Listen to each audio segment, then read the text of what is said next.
Bonjour, je vais vous présenter le site expérimental de Puy-Chabon. Donc j'en ai déjà un peu parlé pour ceux qui ont vu mon exposé hier sur c'était pour présenter des résultats scientifiques qu'on a obtenus sur le site.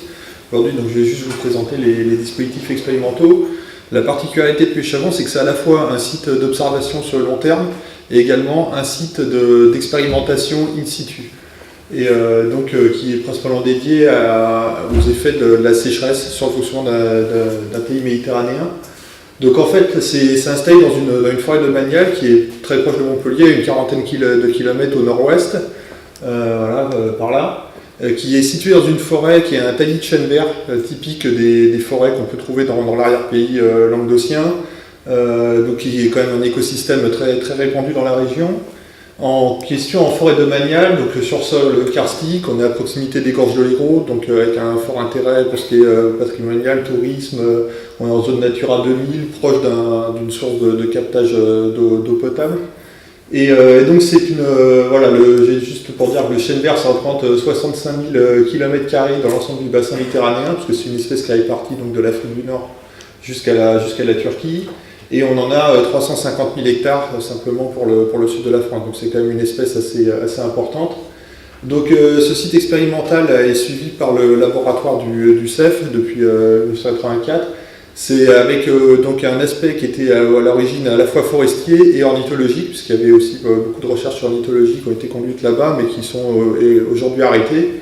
Et donc actuellement, l'expertise de l'équipe qui suit ce site porte plutôt sur les bilans d'eau, les bilans de carbone de l'échelle de la feuille à la parcelle et la réponse de l'écosystème au changement climatique.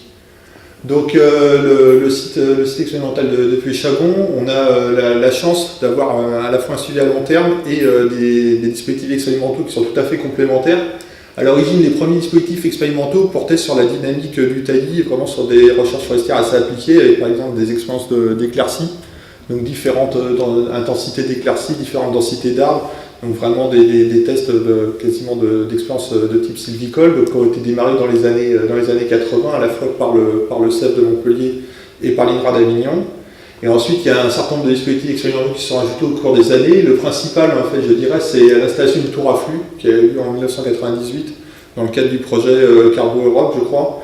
Donc, c'est une tour de micrométéorologie qui permet de suivre en continu à la demi-heure les échanges de CO2 et de vapeur d'eau entre l'écosystème et l'atmosphère. Et donc, on a aujourd'hui une série de données continues du fonctionnement de l'écosystème de 98 à nos jours, 365 jours par an. Voilà, donc de tout vraiment du fonctionnement de l'écosystème à l'échelle de la parcelle. En 2003, dans le cadre d'un projet européen MIND, il y a eu une expérience de manipulation des précipitations qui a été installée donc, sur le site à proximité de la tour et qui donc en fait c'est des parcelles dans lesquelles des gouttières ont été installées donc, sous le couvert de façon à exclure environ un tiers des précipitations, environ 30%.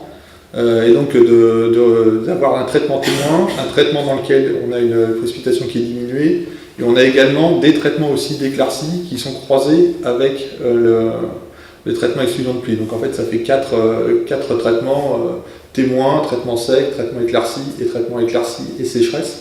Et donc c'est un dispositif qui est répété, il y a 3 répétitions de l'ensemble des traitements dans la forêt.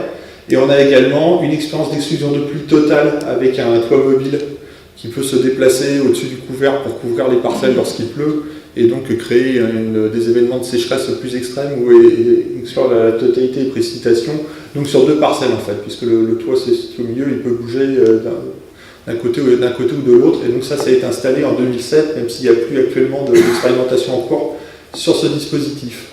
Donc voilà, c'était juste pour revenir sur le fait qu'on a du coup des suivis à différents pas de temps. On peut faire du court terme, des sécheresses saisonnières, on peut faire du long terme avec donc ce dispositif expérimental ici l'exclusion de pluie par gouttière qui fonctionne même en continu depuis 2003. Ce qui est assez rare, en fait, c'est l'une des 3 expériences d'exclusion de pluie les plus longues au monde actuellement. Donc on a la chance d'avoir ça ici en région Montpellier-Rennes. Et donc voilà, pour récapituler un peu sur le site expérimental de Puy-Chabon, c'est un site qui est donc inclus dans des réseaux locaux comme nationaux. Donc au niveau local, on est dans le ZUREM qu'a présenté Thierry Molinier. On est au niveau national dans le SORE forêt. On va parler Jean-Claude Laclos tout à l'heure. Au niveau européen, on est dans Carbo Europe, on a été dans Carbo Europe, puis actuellement le site va rentrer dans l'infrastructure ICOS qui se met en place actuellement, également dans l'infrastructure ANAE. Et au niveau mondial, on fait partie de certaines bases de données, comme par exemple la base de données FluNet qui recense tous les sites d'échange de flux. Donc, enfin, voilà. Donc il y a une base de données qui est ouverte pour certaines des données qui sont connectées sur le site, qu'on peut trouver en particulier dans la base de données FluNet, mais qui va également être dans la base de données ICOS ou de base de données européenne. Les recherches sur ce site, donc depuis 1984, ont contribué à la publication de plus de 175 articles dans des revues scientifiques, 15 thèses doctorat. Et donc c'est un site qui est principalement utilisé par l'équipe du CEF, mais qui est également ouvert à l'accueil d'équipes françaises ou internationales qui veulent utiliser ces dispositifs expérimentaux pour faire des suivis qui ne sont pas des suivis sur lesquels on a déjà les compétences. Voilà.